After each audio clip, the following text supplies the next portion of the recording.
Yo, what's up? My name's Clarence, And I'm DJ Nuna, and you're listening to Up in the Air. a podcast on our thoughts, moods, and experiences on the personal, political, and cultural world around us. Come float with us. For this week's episode, we're joined by Aidan Galasetti. He's an illustrator, photographer, arts and entertainment alum, founder of After School Projects, and currently working at Complex. He's got his hand in a bunch of bags, and we're so honored to have him on the show to talk about his creative process, experiences in the industry, and more. We had a blast speaking with Aidan and learned a lot from him. We hope you enjoy.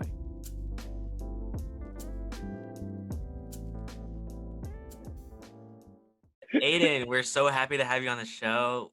It's an honor and a pleasure to, really sit down and talk to you. And we've been working closely recently with, a new event for arts and entertainment at UW. So we're just pumped to have you on the show to talk a little bit more into, your design process, what you're doing now, and just everything about you, man. So how are you doing? Thank you so much. I'm so grateful to be here. I mean, as I said earlier, like right before you began recording, it's really cool to see like these projects that started in different contexts, like this project that started at school, like continue to reap these lovely fruits as you guys like continued into quarantine. So it's amazing that you've like perpetuated this project and you guys are continuing to have like lovely guests and like are making this show like really your own. So I'm honored to be a part of it. Thank you guys for having me. I'm excited to chat. Like I love a good old conversation. This is gonna be fantastic. Yeah, perfect. I mean, so it's a crazy time, and I know that you're working remotely. Like, how's quarantine been treating you, and just how are you doing? Thank you for asking. I appreciate it. It's been it's been interesting. It's kind of funny because even though we're pretty also, if I may interject real quick, happy birthday, young man. Oh my God, thank you.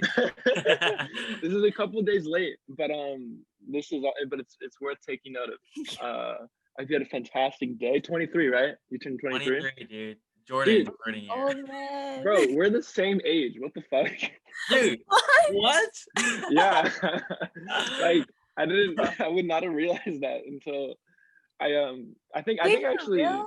yeah, I turned 23 in May, so we're not even like that far apart. I'm like, whoa.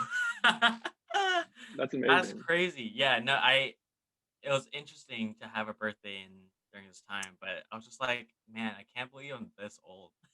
Yeah, I feel that. 23 is a weird one. 23 is a weird one, but I think at this point moving forward, every birthday is gonna be a weird one from here on out. So it's all good. Just lean into it. But yeah, quarantine birthdays this late. I remember like during the beginning of quarantine, there was like a quarantine birthday was like a thing because people were still getting used to it, and they're like, oh, okay, like because these birthdays are in quarantine, we're gonna make them extra special, or we're gonna do something. And then I think people did that with the thought that quarantine would only last a few more months.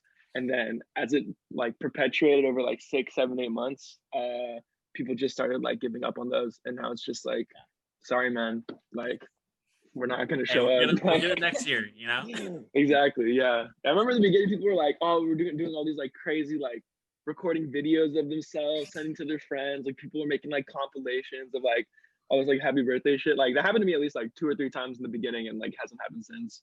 Yeah. So, I think people are just tired, People getting burned out. Yeah. Yeah, understandable. Sorry, I totally derailed like your very No, first you're question. fine, dude.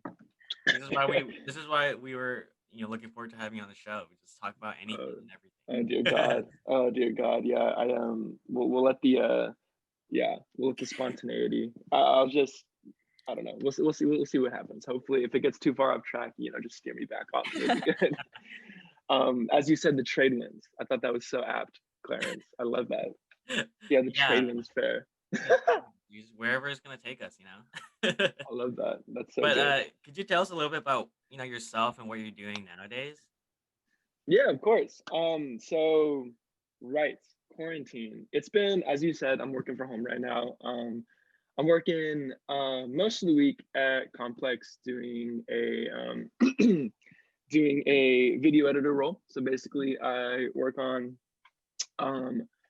I work on Sneaker Shopping, which is a show complex, and I basically just help throw together the episode every week. It's a good time. It's kind of difficult, or it was difficult in the beginning, transitioning to work from home, because I'm a very like I operate a lot better when I'm in person, especially in the complex office because there is I don't know, like I appreciate like actual FaceTime. I get like a lot of energy and like motivation from just like being in a space with people who are like also doing like focusing on their own like projects, or like focusing on their own creative work. And so it was a bit difficult for me to like um begin working from home, and I guess I got used to it by now. But you know, you got to hold yourself accountable in a lot of different aspects that or at least a lot of different ways that you didn't really have to think about when you were in the office. Because for example, like if you wanted to discuss a project that you're doing outside of the office with somebody in the office, it'd be easy to just like get lunch or just like hang out in the kitchen or like grab coffee or whatever. But now it's like, I don't know, it's a little bit weird because like it's I tried it in the beginning, but it has a different feel to it. Like it's weird to just send somebody like a Zoom link and be like, hey, do you want to like just like hop on a Zoom call real quick and like just chat it up? Because there's like a formality to it. Right. And it's actually funny like bringing that up because we've been doing this for a while, but maybe it's just a me thing. There still feels like a little bit of like like a formality to hopping on a Zoom call with somebody and like sitting down versus just like quickly linking up and like grabbing coffee or whatever. I don't know. So that's been a challenge, like having to like cope with that and like still stay engaged and still stay like still stay like eager to like find I don't know, to like meet new people and like explore new ideas in the office when you're just at home, and it's so easy to like do work and then like do something else that's completely unrelated because it's just like so seamless when you're sitting at your desk, you know what I mean?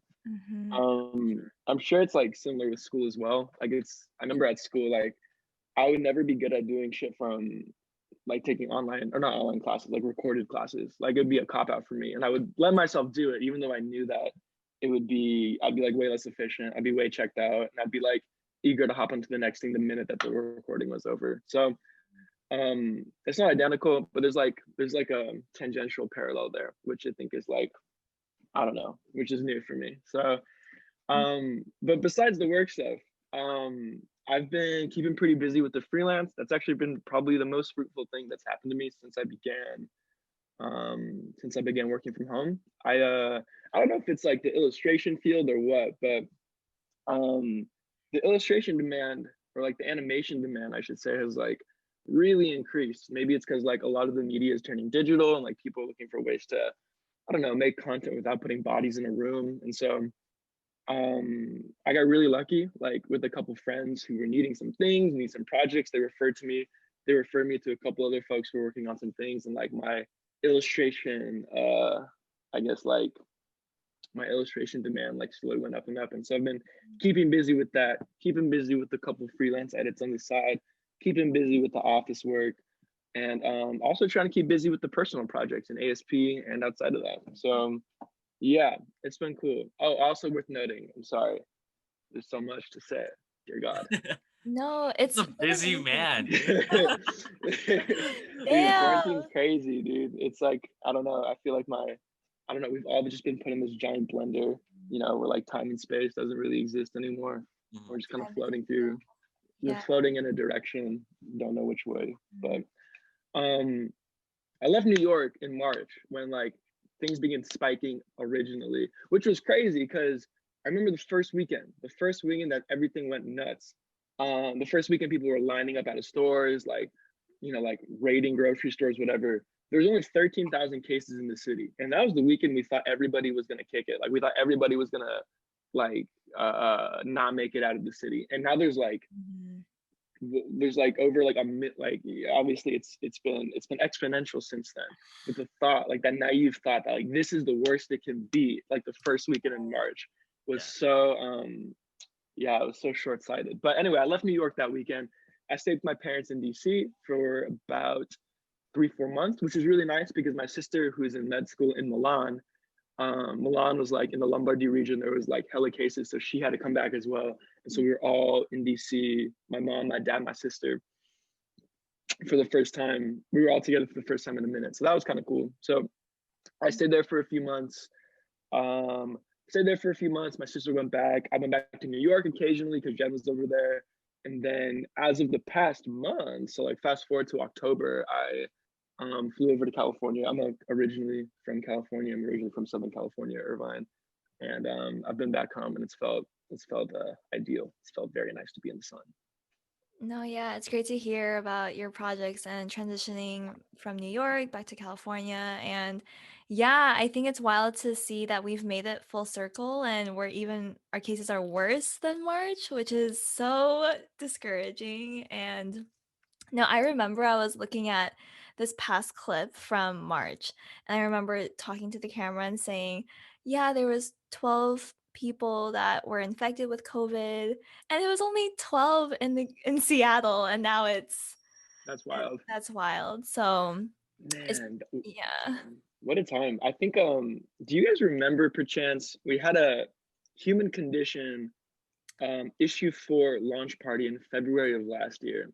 I That was like the Wow. last big thing I went to, I think. Yeah. Dude, Yeah. we were this Timing was close to being the perfect. biggest super spreader event in North America. We were this close.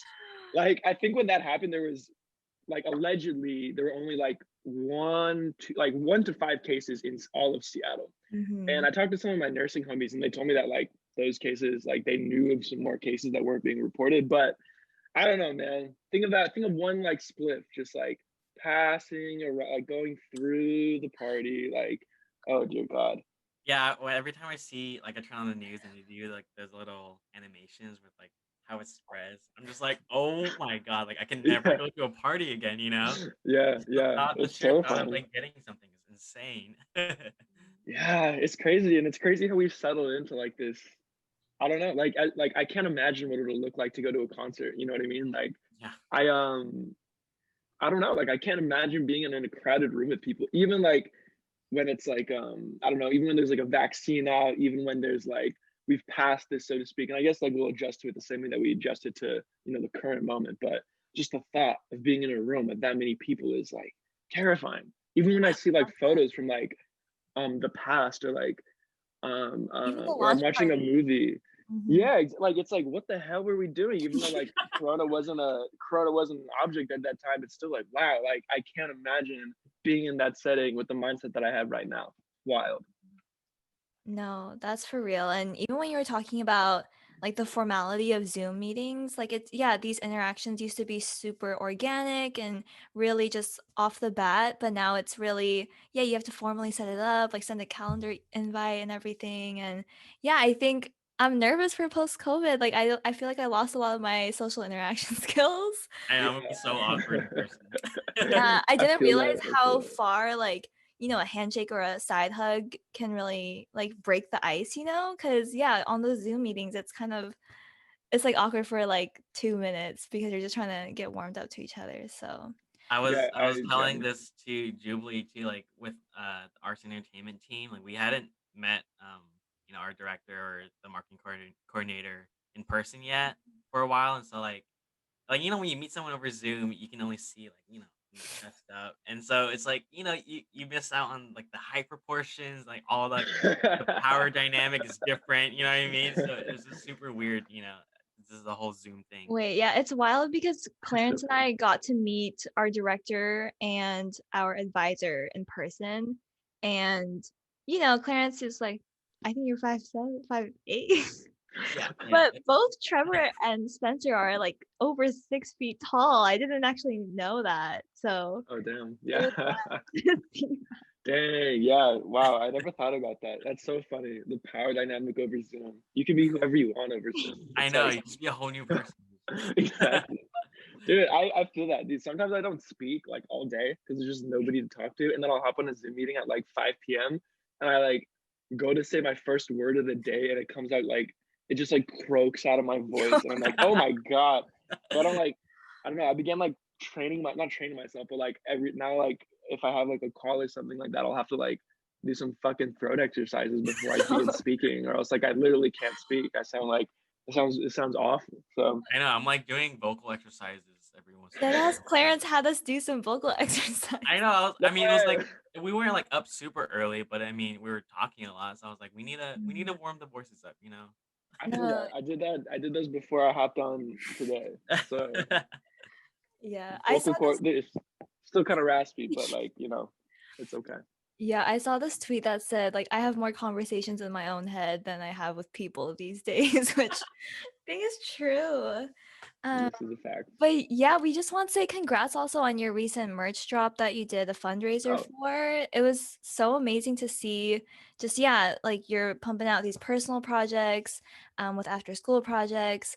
But yeah, just kind of want to hear about what your vision with ASP is and how you want to see it grow and if you're working on anything right now. yeah, absolutely.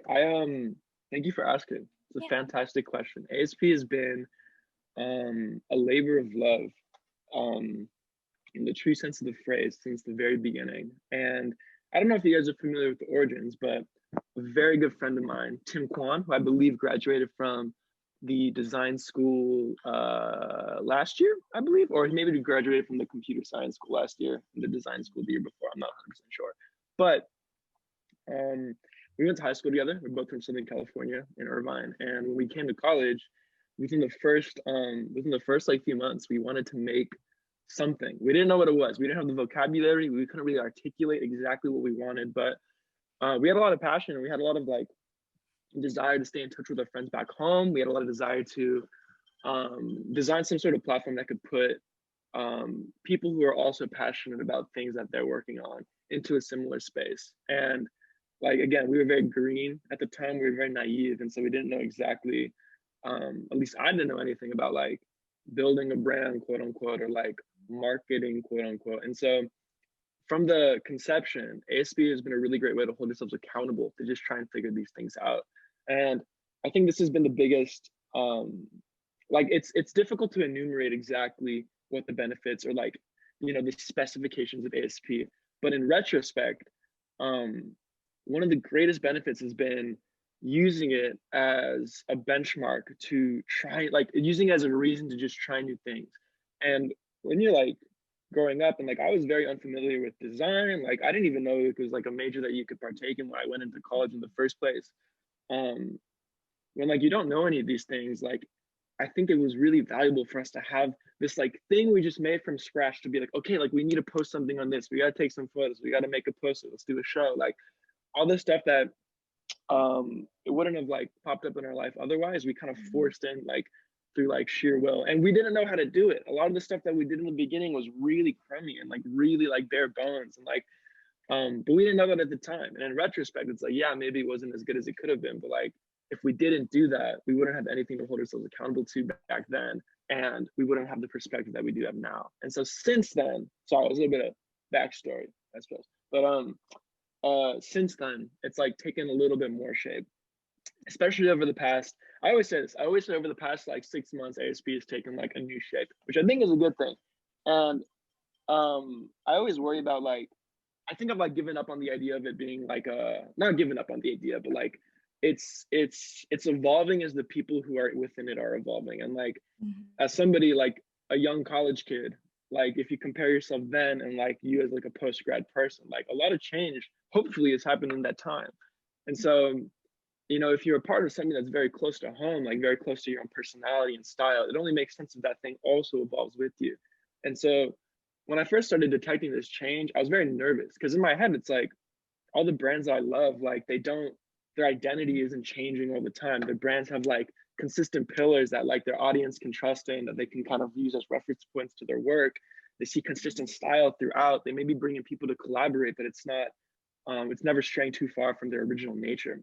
And I always worried that I was like, what am I doing? Like, if I'm changing and this is changing, like, how are people gonna have, you know, these like footholds to like relate to us? How are people gonna have these like, how are people gonna be able to tell that we're being true to like the original form that it had?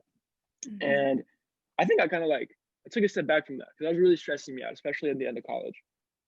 I took a step back for that and kind of like reminded myself like why I like doing it in the first place. Like I like doing it because it was a reason for me, or it was a space for me to like kind of like unrestricted or like with like limited parameters, just like make things with my friends. And like I've decided that the evolution of that is the best thing that it could be for me right now, which is why some of the projects that have come up recently were so fulfilling and like so fun to do. Because at the end of the day, ASP is just like a collaboration between friends that like, I don't know, are like looking for a reason to do something free or do something in their free time.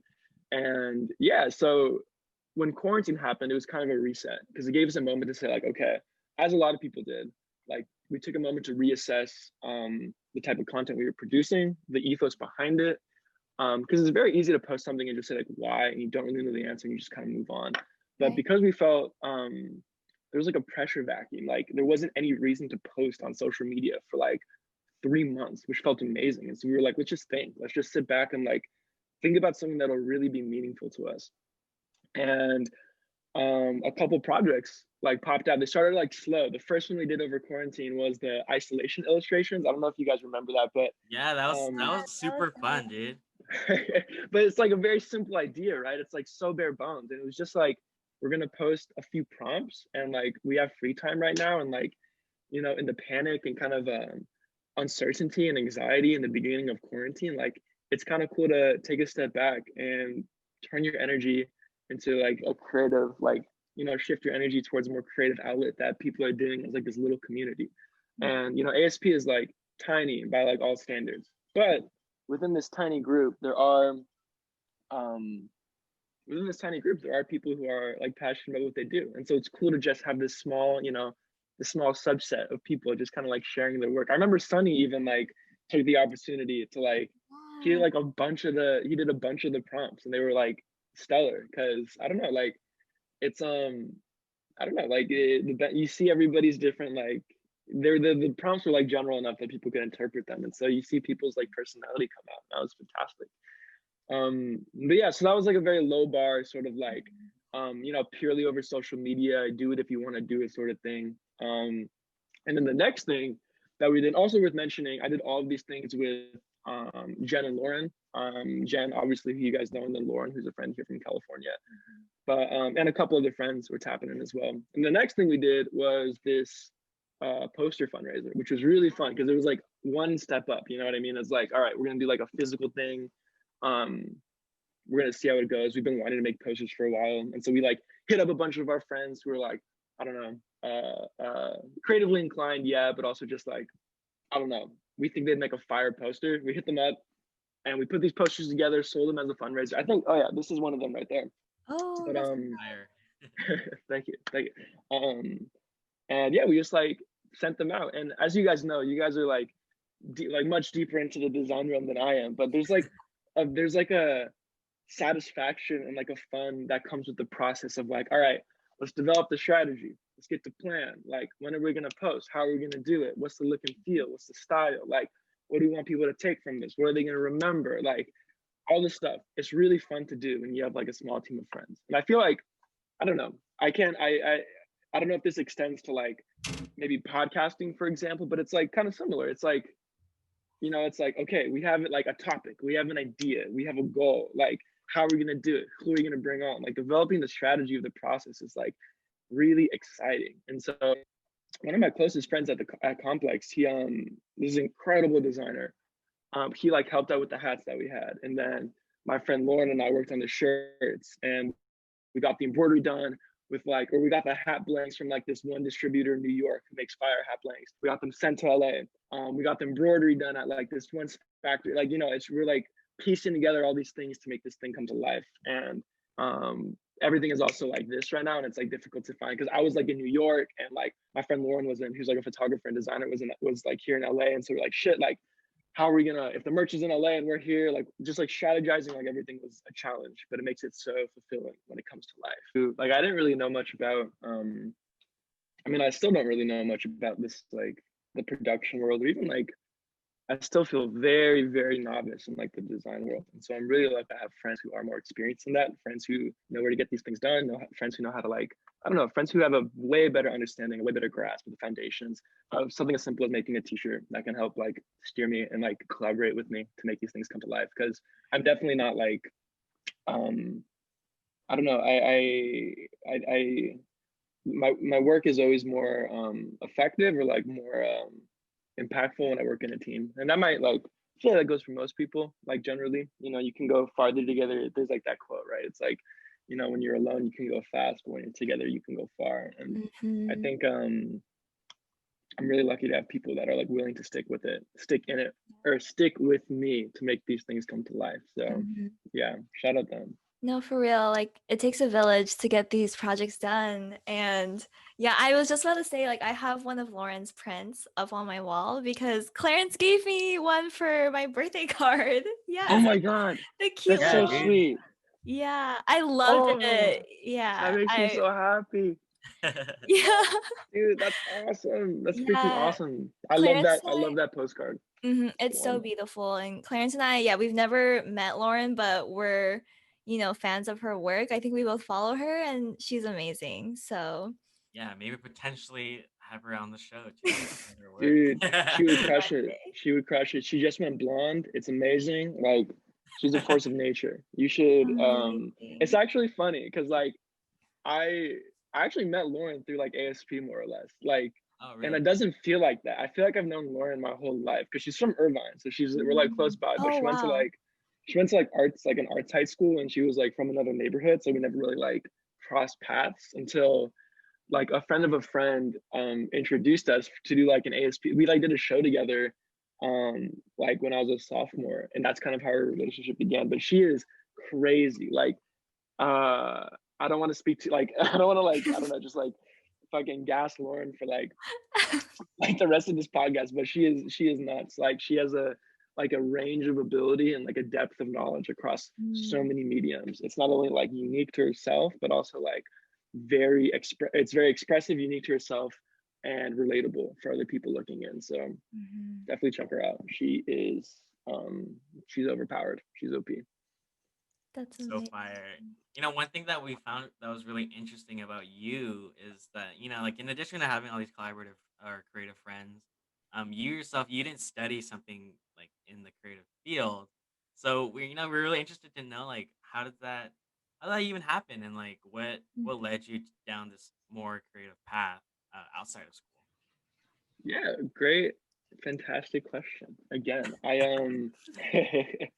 these are the questions that are like, I don't know, very centered to my personality. So I appreciate you asking them. So yeah, as you guys mentioned, I did pre-med at UW. I was a biophysiology major, which was very, very exciting at times and very, very challenging at others. I've always been interested in the sciences. I've always loved the sciences. Like, um, I love my physics courses. I love my bio courses.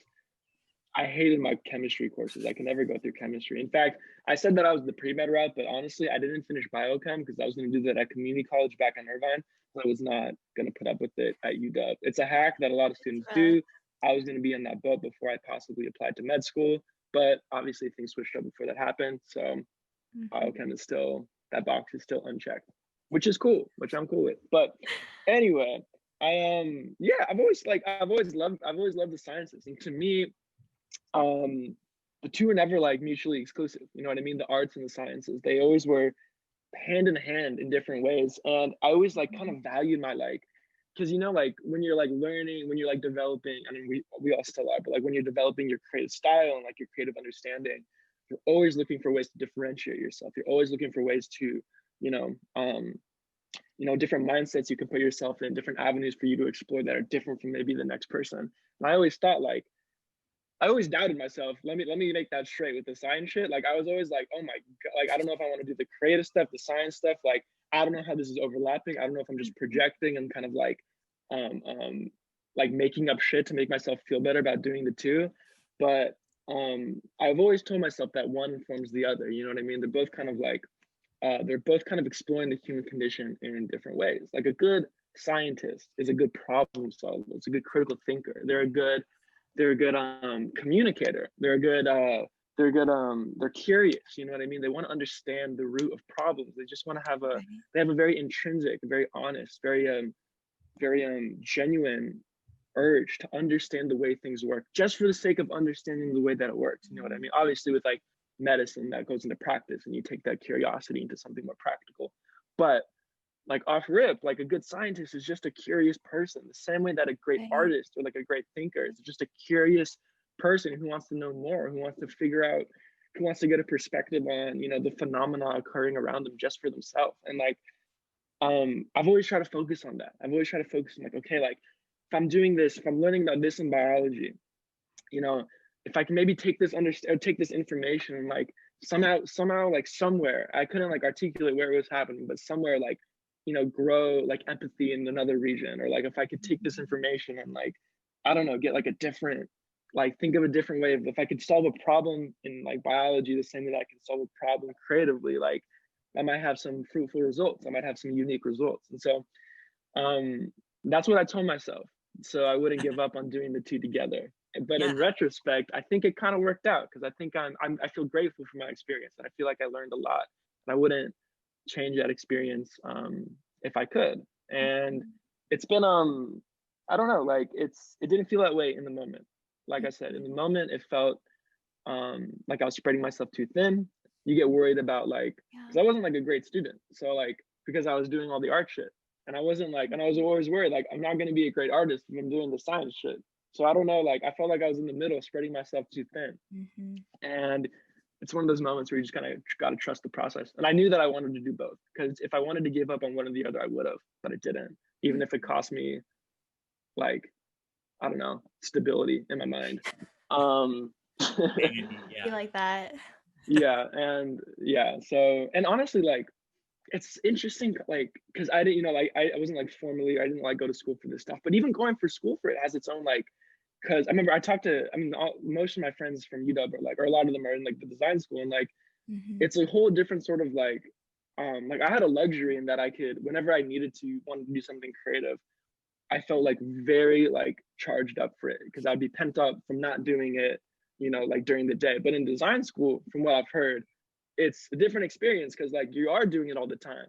And so it's like your batteries don't have time to charge to do the creative shit. You're always doing it. Right. And so it's like a whole nother challenge that I haven't experienced. So um that being said, like I mentioned that just so I acknowledge that like this is not like my like quote unquote like struggle with making time to do the creative stuff is yes, it's unique, but it's also like not more challenging than the stuff that people who do it, I guess, more regularly, you know, have to go through. The challenges that they go through are just as like pertinent. But anyway, all that to be said, my parents were kind of in both worlds as well, and my sister for that matter.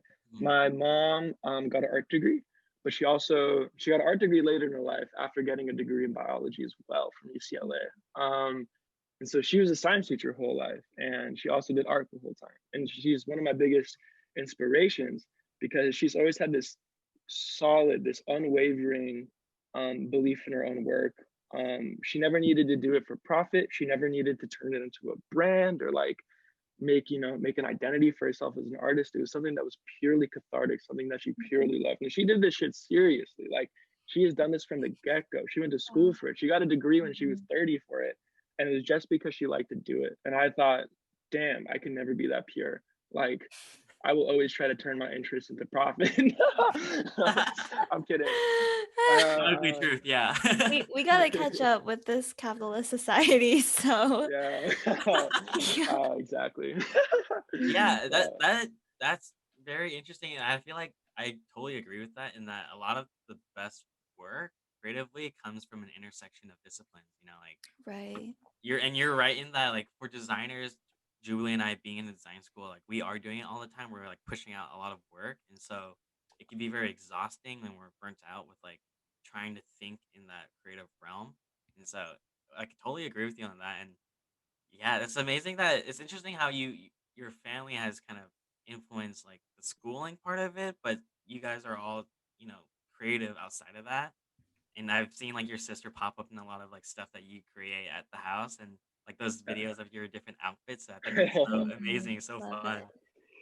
Yeah, that's cool, man. I appreciate that. Kiara's a cool one. She as I said, she's in Milan right now for medical school, but she's always been a much more like, honestly, like, and I don't know, for folks who know us both, um, this might be surprising to hear, but she's a lot more adventurous than me in many ways. Like, I think off the bat, I come off as a little bit more like eccentric, but Kiara comes off as like a little more subtle. But dude, like the minute she had the chance, she like literally left everything she knew in America and like moved to Italy. And like we have a little bit of family out there, so it was all right. But she's like out there. She's like out there. She Wow. Milan's a good city to be in, because it's like crazy fashion, like crazy art, like a lot of shit to do in the weekends in those in those like atmospheres. And so she's like keeps herself busy when she's not studying, but she has an eye that is very unique. And it's also another interesting example where it's like I don't know, if we look at like if all of us are on the spectrum, like you guys are like spending most of your time like in the thick of the design world. I'm kind of like in between doing both, and Kiara's like mainly doing science with like art and design kind of on the side. And so her eye is like very unblemished. Her eye is very genuine. And it's like when you're in the thick of it for like a while and you're just like scrolling through Pinterest, scrolling through fucking Instagram, scrolling through Tumblr, Yeah. scrolling through whatever, like you're reading books, like you're doing projects, like you're always in the thick of it. And you're always asking yourself if you're doing the right thing. You're using like, am I using references too much? Am I taking too much from this inspiration? Like, is my voice even in this thing? Like, she can just like circumvent all that stuff. And she's like, I like this, I don't like this, here's why. So yeah, that's kind of cool too. And I think it's kind of a blessing, and we could all benefit from doing that a little bit more. Yeah. No, yeah, for real. I think we mentioned this in another episode, but we were able to speak with this graphic designer named Jerome Harris, and we asked him like, what's the difference between art and design for you? And he responded saying art is purely for yourself, but people can often resonate and benefit from it. But design is really catered towards an audience, unless like you don't center yourself in that process and in that narrative. So I think it's amazing to see kind of get that intersection in a lot of your work, because I think both are really necessary, right? Like designing for the people, but also like putting out work that you enjoy yourself. um but yeah, it's also really cool to hear like your parallels between like the STEM world and then the art and design world, because I think there is like such a strong foundation of empathy and the desire to understand others in both fields, and that's what makes art and design really meaningful in my opinion. So it's great to see that like just super clearly in your work. Thank And you. also, I yeah. appreciate that. Thank you. And also, like, speaking on being in the thick of it, like, I totally resonate with that. And kind of like when I try to take a step back from design, like, I do everything but design, like just to really clear my mind and like really cleanse my, I don't know, creative palette. Yeah. Because, yeah, I do end up finding myself like, oh, you know what? I can reference this person's work, or like the typography can look like this and whatnot. And like, I think for, someone like your sister, they can just really collect all their experiences that's not design related and like apply it to the design or apply it to the art. Mm-hmm. That's Yeah, yeah, that's what I miss. 100%. Like you said, you put it very well. It's kind of like a cleansed creative palette, and I feel like Mm-hmm. that's like her standard state of being, and I'm very jealous of that because we're inundated with images and thoughts and like videos and content, and it's difficult to take a step back. But it's good that we do. It's good that you do.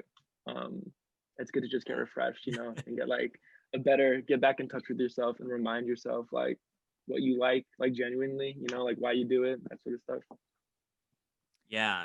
And so, with you at currently at Complex, I'm interested to know like finding yourself in that more, I don't know, I guess like as opposed to doing freelance work, now it's more consistent in that like, you're working for someone else, and like you're not really having your own as much of a creative agency because you're trying to, you know, align yourself with the brand and Mm-hmm. their identity. And so how has that been like creatively for you, and also just managing the work like at home? Yeah. Yeah, great question. It's really different. It's something I haven't experienced because my like creative process or um my creative experience, I guess, like previously was very independent. It was very, as you said, kind of like not tied to a specific brand.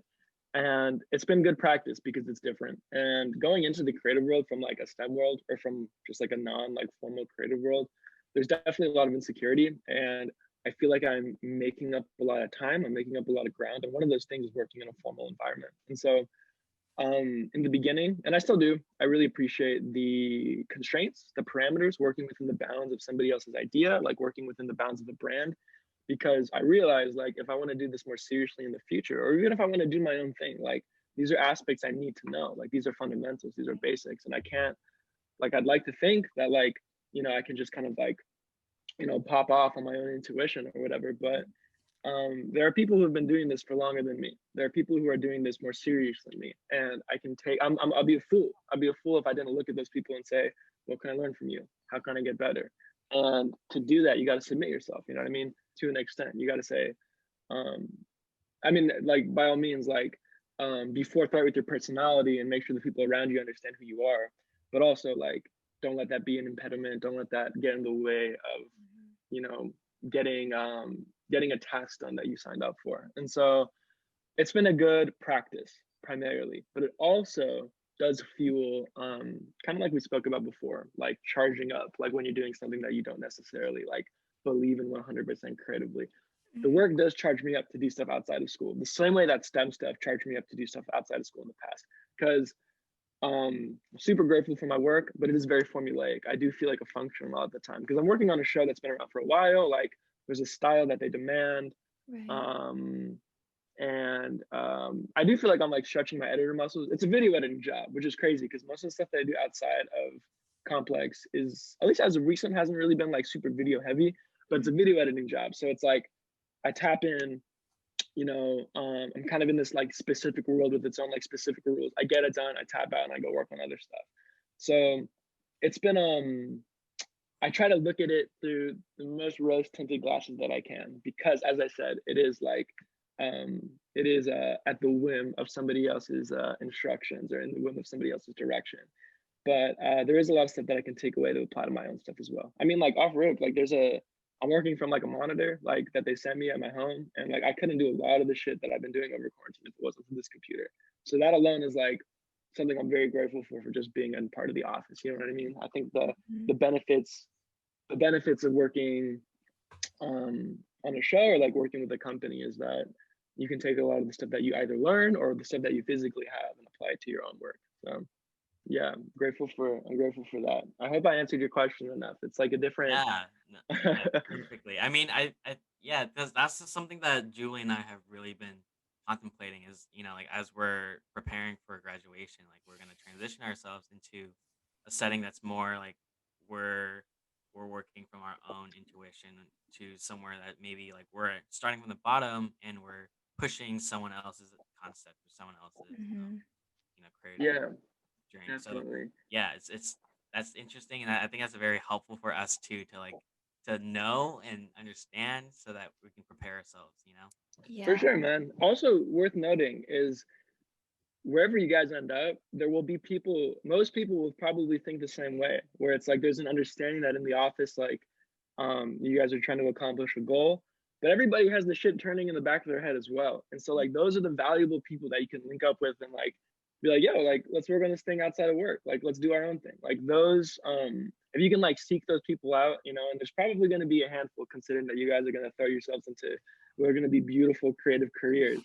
But yeah, and it's something I struggle with, but like I can kind of like isolate myself if I get kind of like it's very easy for me to say like, all right, I'm gonna shut everything out. I'm gonna work on my own personal stuff. I think we all have enough like personal projects that we can be like, Mhm. if we wanted to, we can make a case for isolating ourselves, kind of like shutting off the outside world and like getting down to finish the work that you maybe haven't finished before. Mhm. And that's good, but it's also dangerous, especially for me, considering that when I do shut out the outside, it's like um I think the long-term effects are like not as beneficial. And so I always try to convince myself to get in tune with people that I'm around, whether they be people at the office, which is why I mentioned earlier, it's like difficult to do that now over FaceTime, or just like my friends that I'm around in the city. So yeah, keep that in mind, of course. I think that might be something that's like intuitively makes Yeah. sense, but it's Mhm. worth like I don't know. Yeah. Yeah, I think Clarence and I are navigating, recruitment right now and just figuring out what the future holds. And yeah, I think we both have struggled with burnout because we do, yeah, design work for work and for school as well as for, personal projects. So yeah, it's interesting kind of navigating that headspace, like taking care of ourselves, but also putting out our best work that we like. And yeah, it's also encouraging to hear that you have dealt with like insecurity while entering the job force because I think Clarence and I have struggled with that a lot too. And yeah, easy to feel like imposter syndrome in these spaces. Yeah. Facts. Yeah, definitely. It's yeah, I think it's nearsighted to think that nobody has any insecurity. You know what I mean? Especially in a creative world where everything is subjective. Yeah. Like, Right. you know, there's not a like you look at people like you look at Virgil's like fucking Pop Smoke like album cover, you know what I mean? And you're like, what are you doing, dude? Like, you know what I mean? There's no like nobody has it 100% figured out. Nobody Right. does. No matter what they say, Yes. no matter what they come off as. Like Mhm. everything is subjective in the art world. Like if you look at the most famous paintings in the world, there was a period of time where everybody hated them. Like if you look at some of the greatest artists, they only rose to fame after they died. Like nobody knows anything. The minute somebody tells you they understand it, they figured it Mhm. out, they're lying, Mhm. they're capping, they should not be trusted. I don't know. So sorry. No, I totally feel that, dude. Like sometimes I love it when, Julie and I would hear from like a guest speaker in class and they're just like, honestly, just still trying to figure it out. Like I don't really know what I'm doing, That's the but best thing to like hear. it's working in the moment and like I'm gonna Mhm. take it day by day and whatnot. So yeah, I think that's just like the whole like theme of being a creative is that like no one knows. I mean, even just like adulthood, no one knows what they're doing. Mhm. Yeah, exactly. Which is why it's so great to like, I think it's really valuable. Like, with that in mind, it's so important that we're just like kind to each other. You know what I mean? Like, Yeah. on a very like basic level. Because being like, this creative stuff is so weird because it's like the two opposites. Like, because it's a subjective realm, because it's in a subjective environment, Mhm. you have this like subliminal force pushing you to be even more confident. You have this force pushing you to, act like you're about it more than you are, because it's to kind of like you're like subconsciously making up for that insecurity, you know what I mean? Or like Right. making up for this like kind of like anxiety that exists like naturally, like doing this sort of stuff for, like putting your own, right? It's like you're putting your personality into your work. Of course you want to protect it. Of course you want to defend it. And so it's natural and it makes sense, but everybody's doing it at the same time. So it's worth noting that if we treat each other with like empathy on that subject, I think we'll be able to appreciate. I think our own work will get better, and we'll be able to appreciate other Yeah. people's efforts as well. So Yeah, that's I mean, good. I will also add like, looking at your work, I always admire how like I can tell that you're having fun with it, and for us like being in design school, it's always super refined. Everything that we're doing, like it needs to be like the purpose needs to be very clear and like or we need to address our audience and whatnot. But we kind of Mhm. lose that part of it where we're having fun. And I think like Yeah. looking at your work is reminding me a lot of the times to like just enjoy the work and enjoy myself like when I'm Oh, creating Mhm. everything. wow, that's oh my god, dude, that means a lot. I appreciate you. I appreciate you saying that. Thank you guys. That's yeah, I don't know. Purpose is a great like point of discussion. Purpose is um it's like the forbidden fruit, you know what I mean? Like we're always like searching for it. We're always searching to get a definition or like articulate it or like draw a circle around it so we have like a grasp of it. But I think the moment we do that, we like fully understand our purpose. And maybe some people do. I admire these people. But at least for me, when I have a moment where I'm like, I get it, that's usually when I don't get it at all. And so for me, it's like thinking of purpose as like an ongoing process, and like thinking of purpose, or like thinking of like, or even like specifically for a project, like what is this thing's purpose, more so than like my like purpose as like a creative person or whatever. Mhm. um like I've gotten more accustomed to like working it out as I do it, and thinking of it more as like an exploration versus like there is a concrete purpose. I need to figure it out what it is. I need to achieve that thing. Otherwise I'm not gonna, otherwise I'm gonna fail on this project or whatever.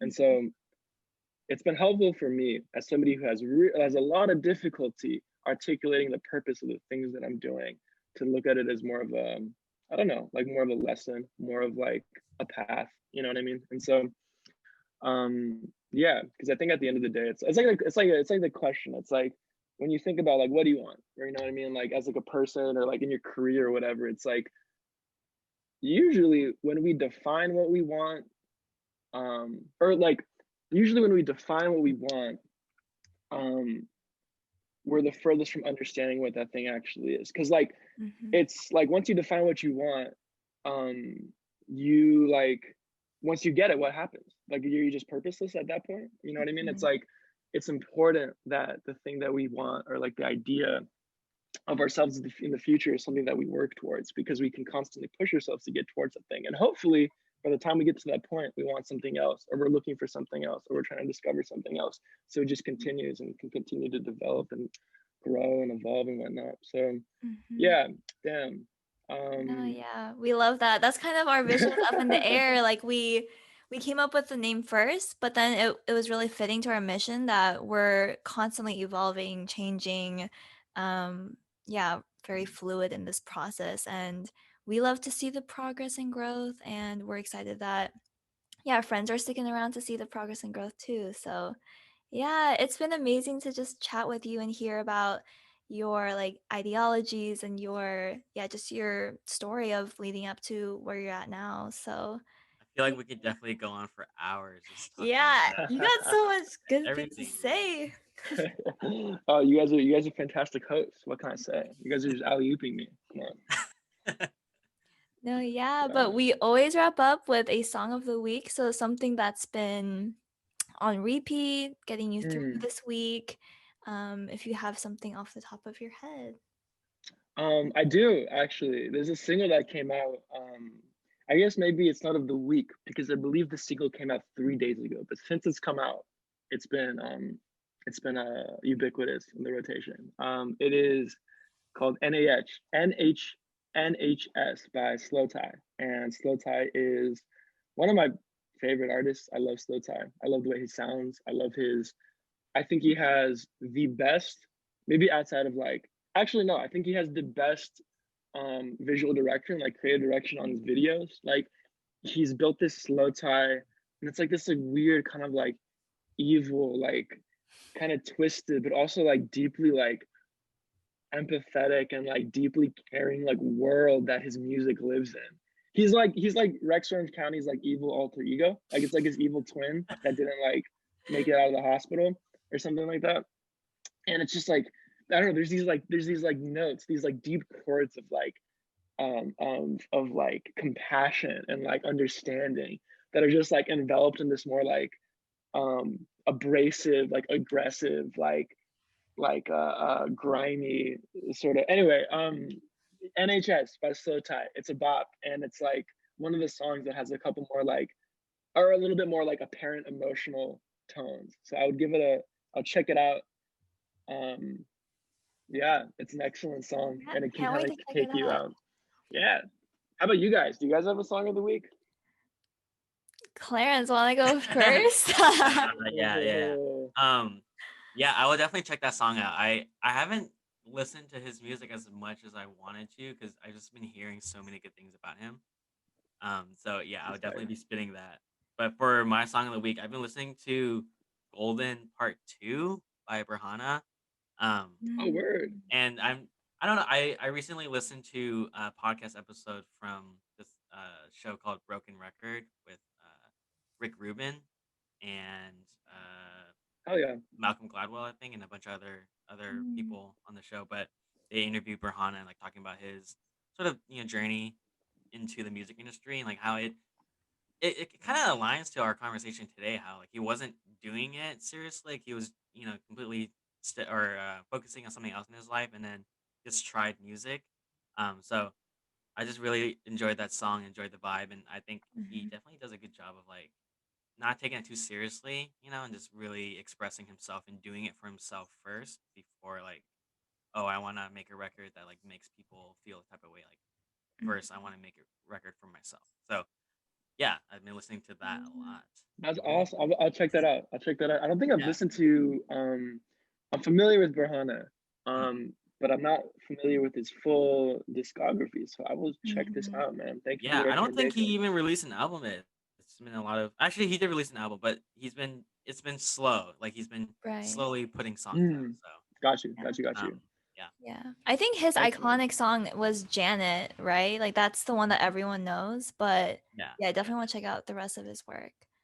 Um, Hell yeah. How about you, Jubilee? What music are you listening yeah. to this week? So, yeah, I think this week for an A&E meeting, we were just talking about how live music is really just has been at risk ever since the pandemic hit, and how a lot of these small venues are really at risk of being closed down. So we were just reminiscing like small shows that we've been able to witness.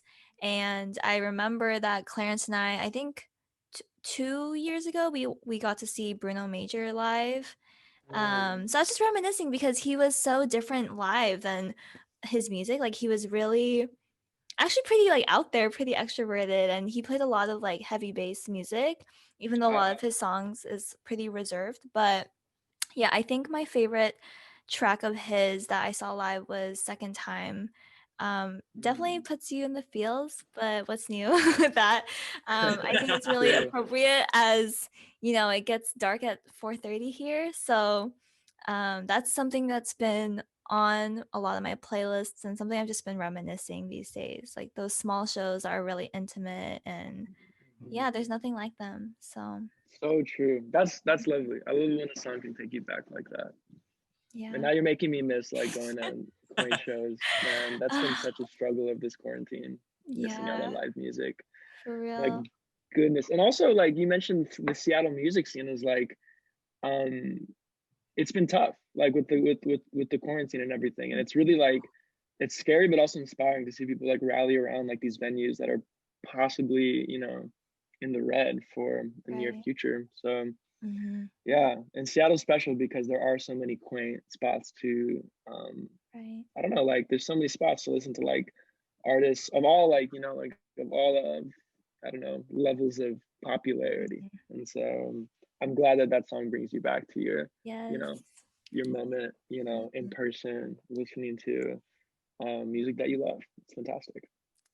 No, yeah, definitely. Yeah, But dude. Thank yeah. you so much for coming onto the show and just spitting some knowledge on us and Yeah. just talking about your experience, dude. Like I think it's as designers or just aspiring creatives, it's always just nice to talk to a fellow creative and someone who's just really honing their craft and just Mm. growing and evolving and constantly putting stuff Yeah. out. Appreciate Mm-hmm. you guys. The feeling is mutual. It's I'm very grateful that you guys asked me to talk with you guys. It's as I mentioned in the beginning, it's awesome to see your show blossom. And you guys seem like a pretty powerful team. So I'm sure you guys are gonna be engaged in like all sorts of like in here in A&E and outside. Like I'm sure you guys are gonna be, the ignition behind a lot of really cool projects that'll come in the future. So keep it up. Let me know if you guys ever need anything from me. I'm always, always, always, and I mean this honestly, down to collaborate. If you guys have any ideas, if you guys are in California, let me know. We should hop on it. Like, there's nothing I love more than, working on spontaneous projects that spontaneous projects that we're passionate about. So keep me in the loop, and I would love to work with Yes, y'all. for sure. Thank you so much again. And we'll have all of Aidan's info in the bio. And yeah, thank you so much for tuning in, everyone. We will see you next week. Thank you. Peace. Peace.